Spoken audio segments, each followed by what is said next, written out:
You can be my second wife, not my first. That single line hit me harder than any sword ever could.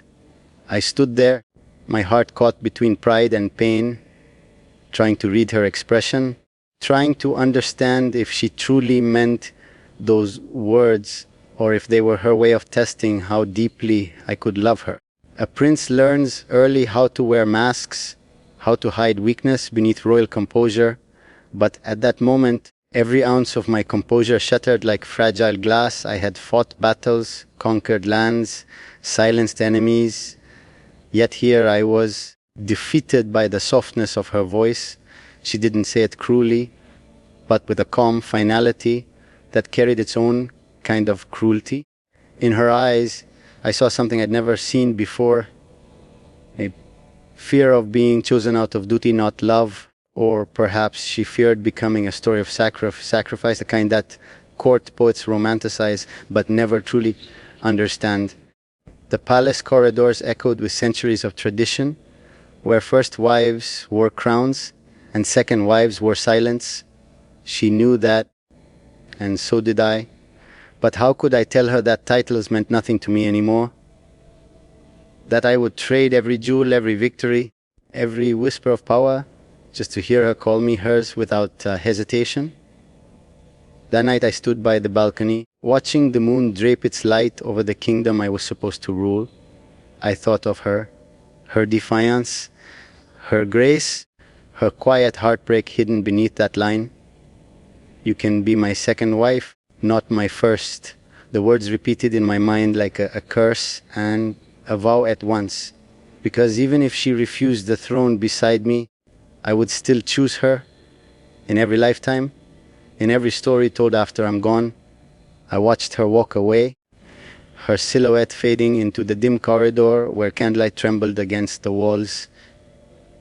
Each flicker seemed to echo her words, repeating them in the hollow of my chest until silence became unbearable. I had never realized how heavy love could feel when it is laced with boundaries and titles.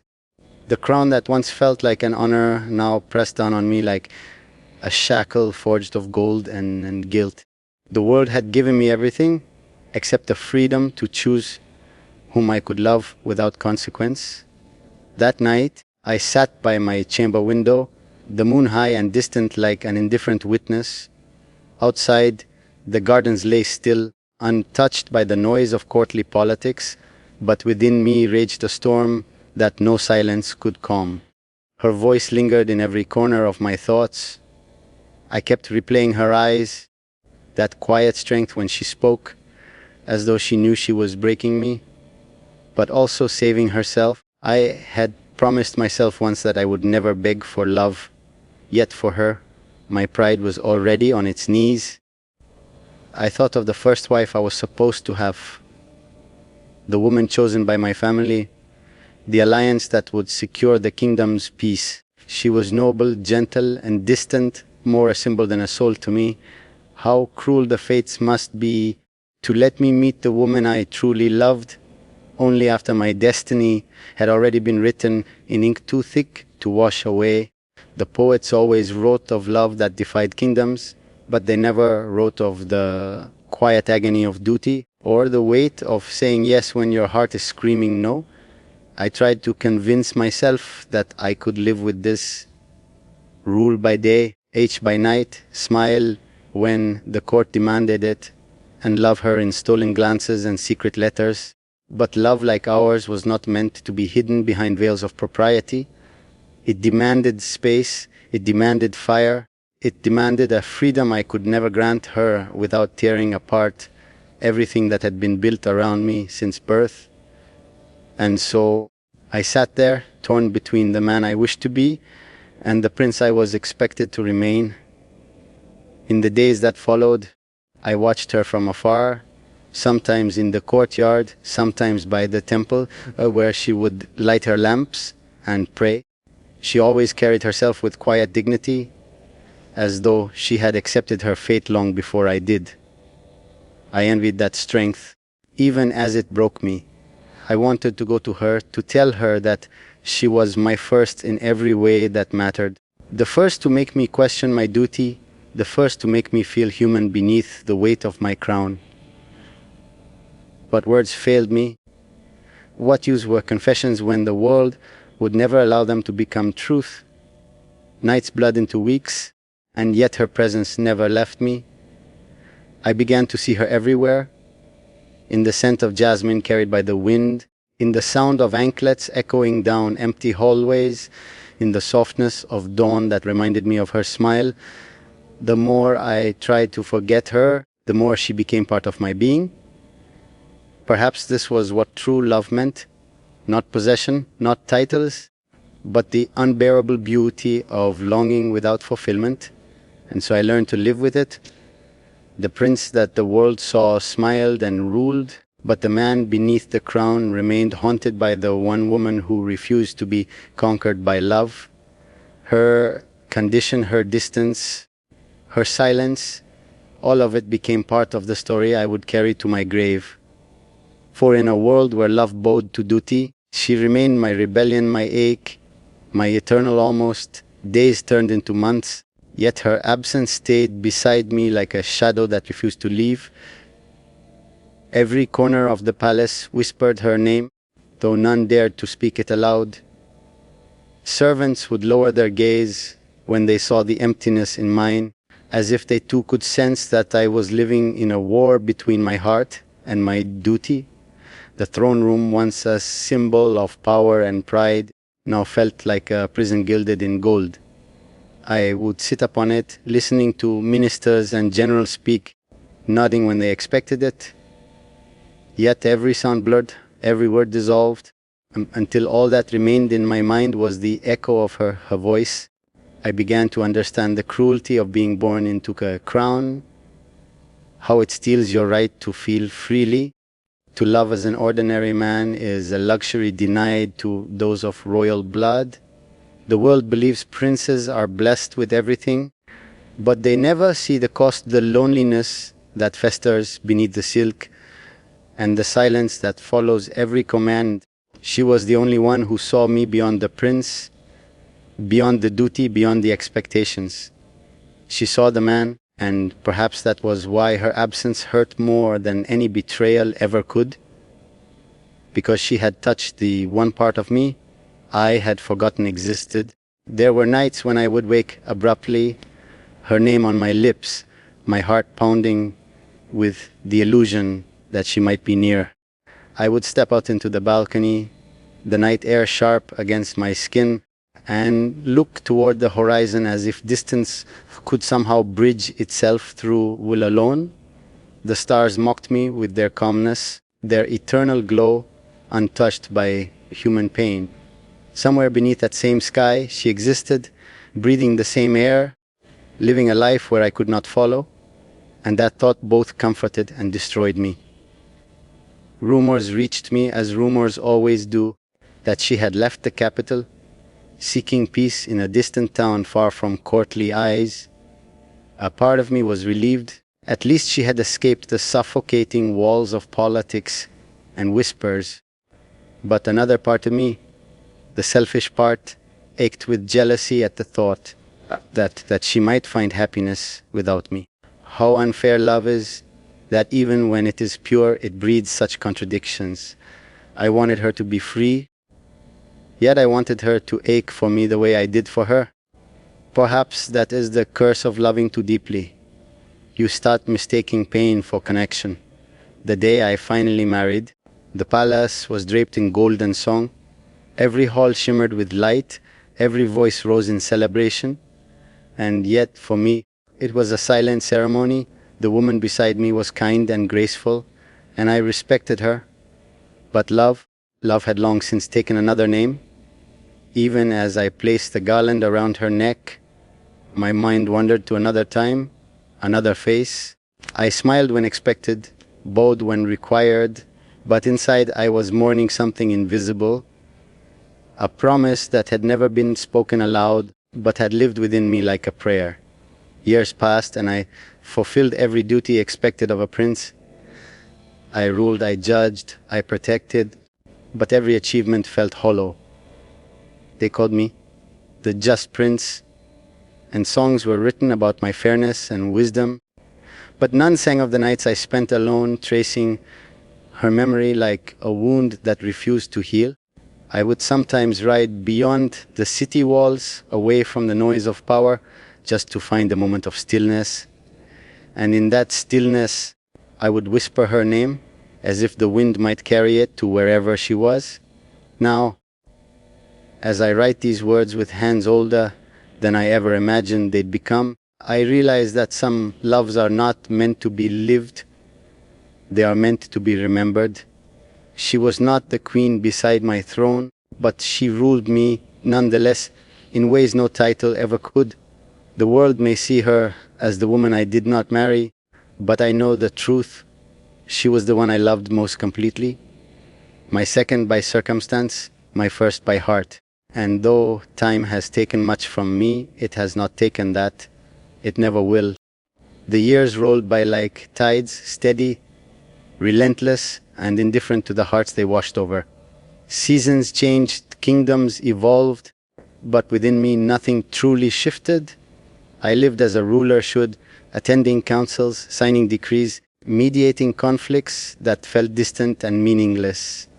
My words carried power, my presence demanded obedience, yet inside I remained that same man, the one who once stood helpless before a woman's quiet refusal.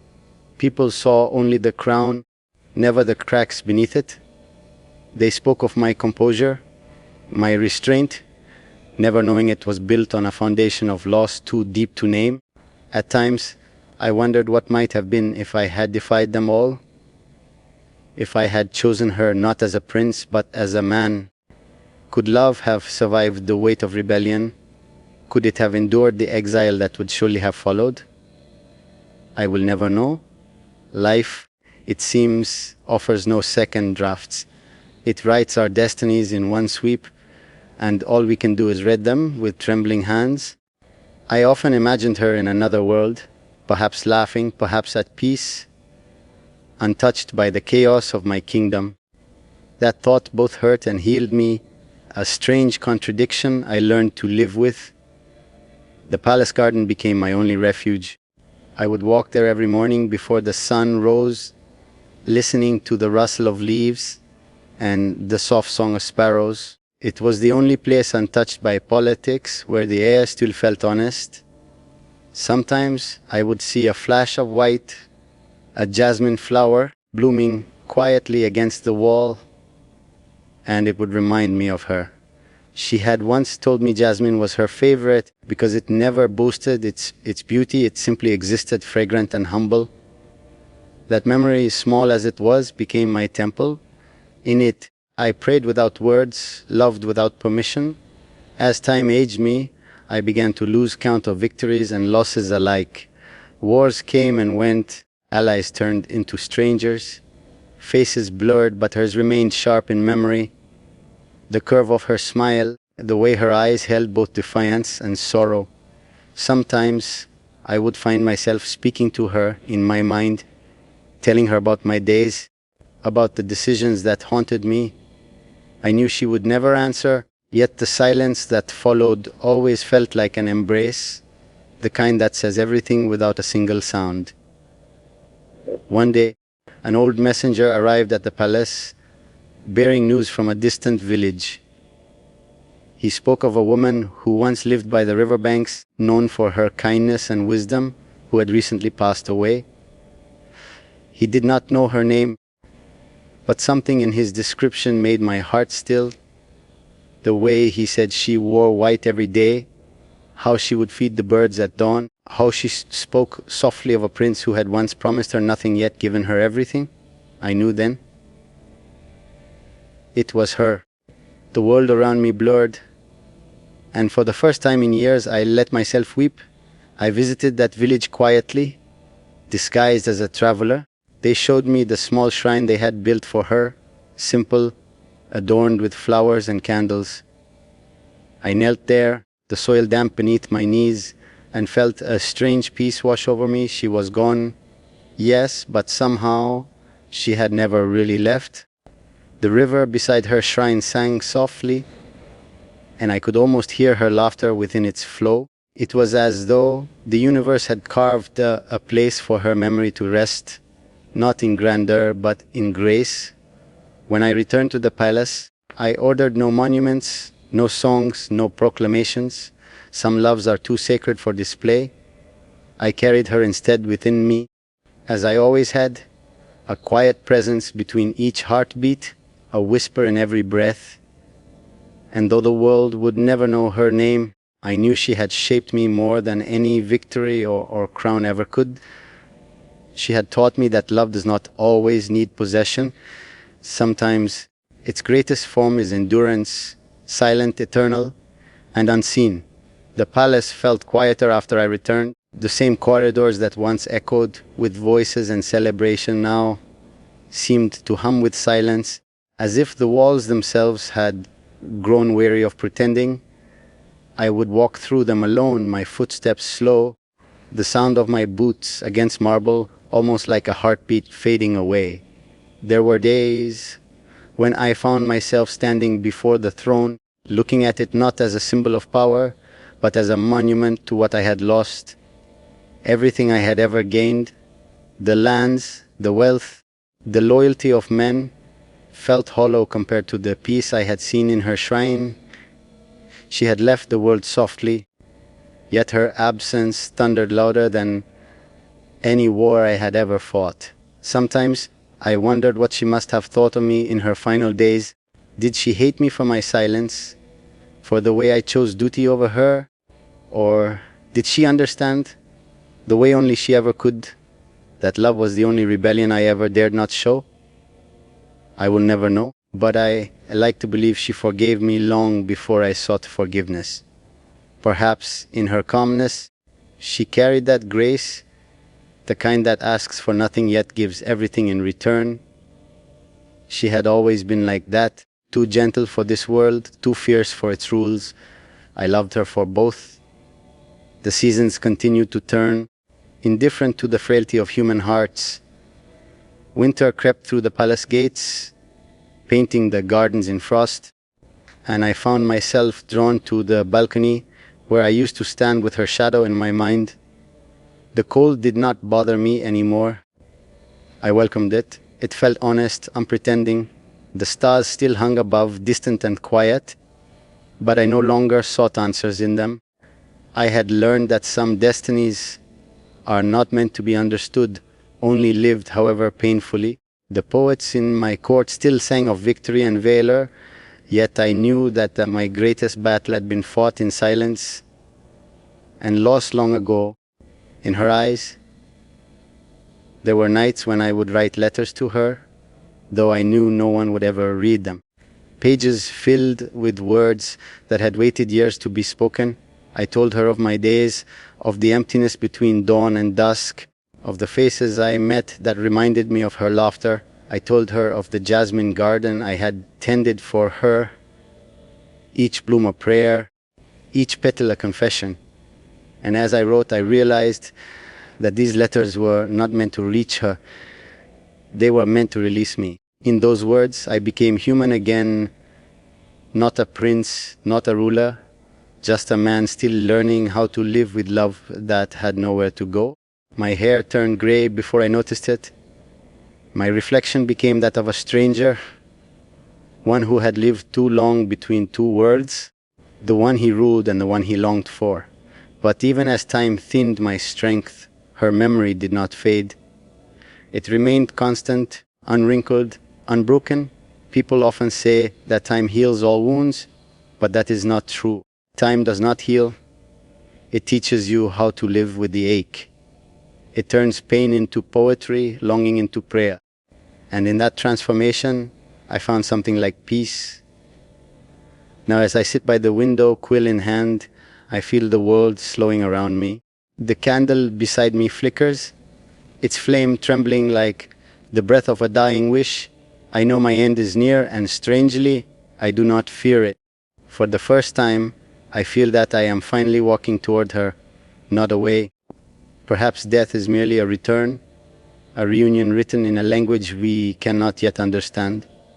And when I cross that quiet threshold, I hope she will be there, standing by the river where her shrine rests, the wind in her hair, the same calm in her eyes.